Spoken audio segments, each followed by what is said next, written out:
Today we find ourselves in Chapter 2, Lesson 3, and what we're talking about is the global transition to capitalism. There's been a trend in our lifetimes of different countries, emerging countries, that are forming more after a capitalistic or mixed market situation.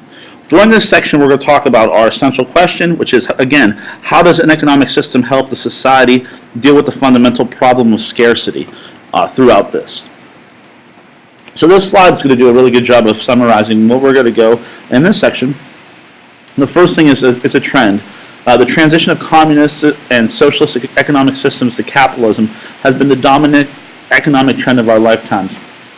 Meaning that we see these nations that have been around for a long time trying to put in more economic freedoms in a capitalistic sense to try to build wealth. Privatization is necessary for the conversion of state-owned properties to private ownership, and we'll talk about that through, and we have discussed that before when we looked at the videos about Cuba and the hair salons. The ruling party in a communist or socialist economy fears the loss of political power during a transition to capitalism, which is always that fear of how do we move forward by helping our people, but at the same time keeping control in those different nation states. Citizens have to learn to make their own decisions, to take initiative, interpret prices, and fend for themselves in free markets. We get to have that experience every day. Like, we know when we go to Walmart or when we go to a grocery store how much we're willing to pay for an item. In these emerging markets, it's kind of hard to figure out, like, what is a good fair price? Think about if you ever went to a vacation, or if you went to New York City, when you walk down the road and they're selling a bottle of water for $6. Is that something you're willing to pay? Well, if you have no other choice, that's what you're going to pay. And finally, many countries underestimate the costs of converting to capitalism. Meaning, what are the fears or what are the expenses that you're going to see? So if you look at this map of the world, it shows you the degrees of capitalism and as we exist today. You see the darkest blue color basically in Australia and Canada as the most capitalistic economies that are out there. You think about this because when you hear about Canada, you hear about socialized medicine because of their universal health care. But the majority of theirs is a strong degree of capitalism, where we seem like a very capitalistic state. However, we still have some of those socialistic natures that exist. You also see a trend over here in Asia, especially in Russia, where more places are starting to trend towards evolving to capitalism. Some places have kind of put a brake on it, but you see most of Europe and even parts of Africa. Where you don't see a lot of capitalism, of course, is in this area, which is considered the Middle East, and then, of course, the Far East, China, and places in that. But even with China, you're starting to see some emerging capitalistic states. So why capitalism? It's the most powerful engine for generating any type of wealth. This growth has improved nearly everyone's standard of living, the quality of life based off of ownerships of necessities and luxuries that make life easier. In a world becoming increasingly connected by the media, people everywhere are aware of it, and even want some of the wealth that capitalism has in other countries. So when you see, with the way that we become so interconnected with things like Snapchat, you're able to go and look on the map and see, well, how are other people living, and what kind of a piece of the pie do I want?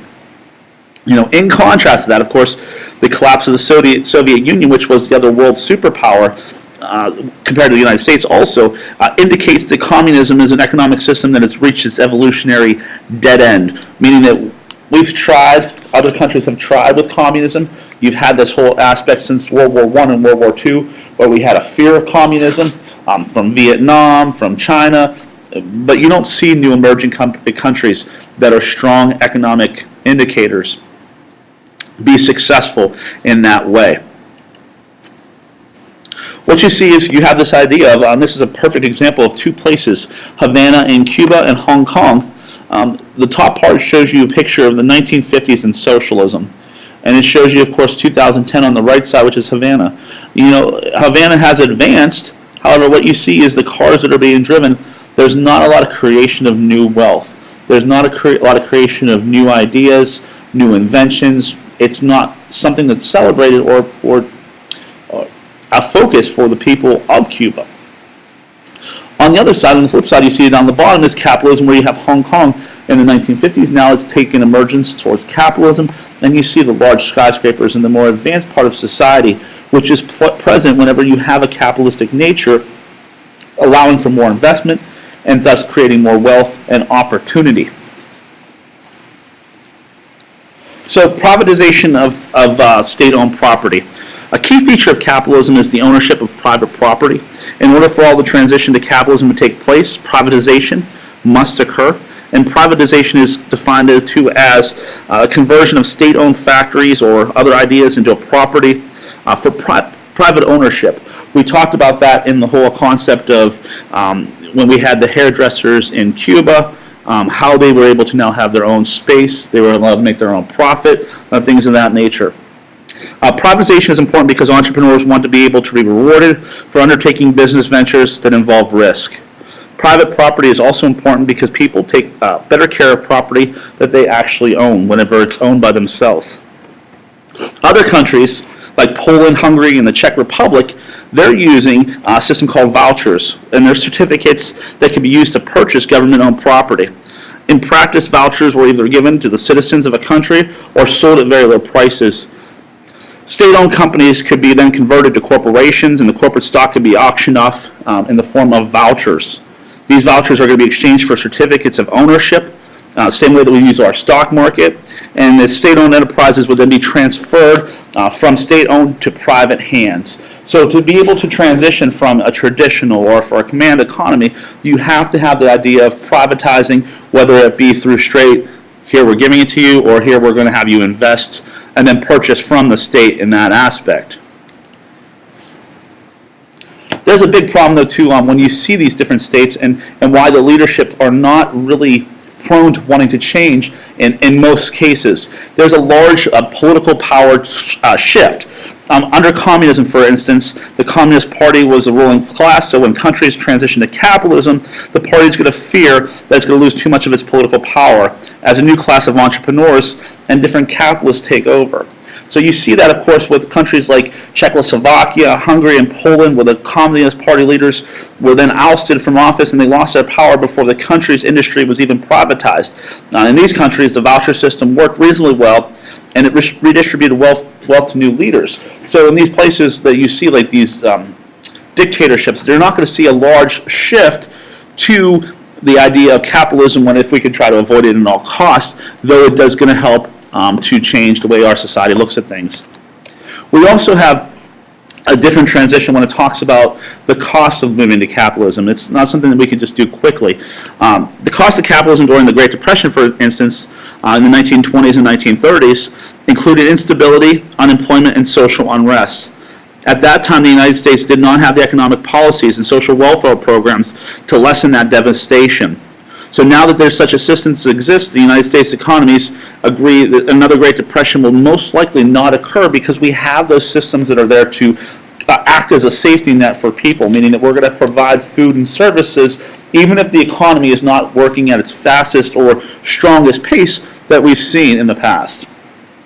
So there are a lot of different places across the world that are in transition, meaning transition from one country to another, or one system of government, that economic system to another. And one of the biggest ones that we talk about is this right here in Russia, when you have from the Cold War era of Mikhail Gorbachev to Boris Yeltsin to now Vladimir Putin.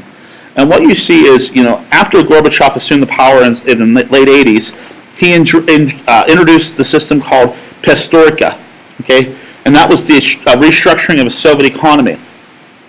Under that restructuring, plant managers had more freedoms to pursue profits, and small businesses were actually encouraged.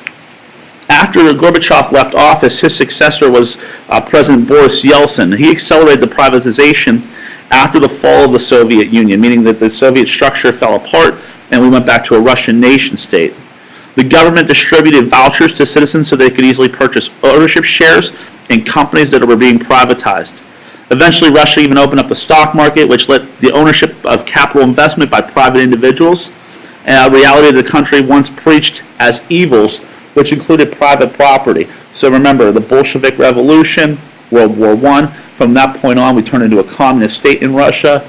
And at the end of this, whenever the Soviet Union falls and Russia becomes back to a country, you're going to see a push to try to create wealth for their people, because in that communist state, what we created was a lot of impoverished people. When you look back at World War II and the post-era into the Cold War, Yes, the rich were rich, but the poor were extremely poor. So it comes to this guy here on the far right, which I'm sure you've seen on the news before. Not a very popular person in the United States. So under the regime of President Vladimir Putin, privatization began to slow. Under his strict government corruption, he used his powers to regain the centralized control of key industries, such as the mineral and industry of energy. This period of transition to capitalism is now over in Russia. So under his second presidency, whenever he was reelected, he left office for a little while, came back as president. He basically ran a puppet, corrupt government. Putin and his country can now be described as having a market-based economy, with the exception of energy, natural resource, and defense-related industries, which the government still holds a very harsh control over, meaning that there's not room for growth or invention in that way. So, just like I just explained the Soviet Union and Russia, what I'm going to have you do as an assignment or a class activity is I'm going to have you use the internet and the book, and we're going to work with partners and create a Google Slideshow.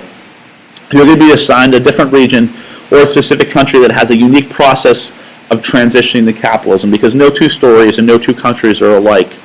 The regions that we're going to look at and study, and I'm going to have you guys present to us, include Latin America, Eastern Europe, and the countries that are again, very, very unique in their system are going to be Japan, Singapore, China, Taiwan, Sweden, and South Korea.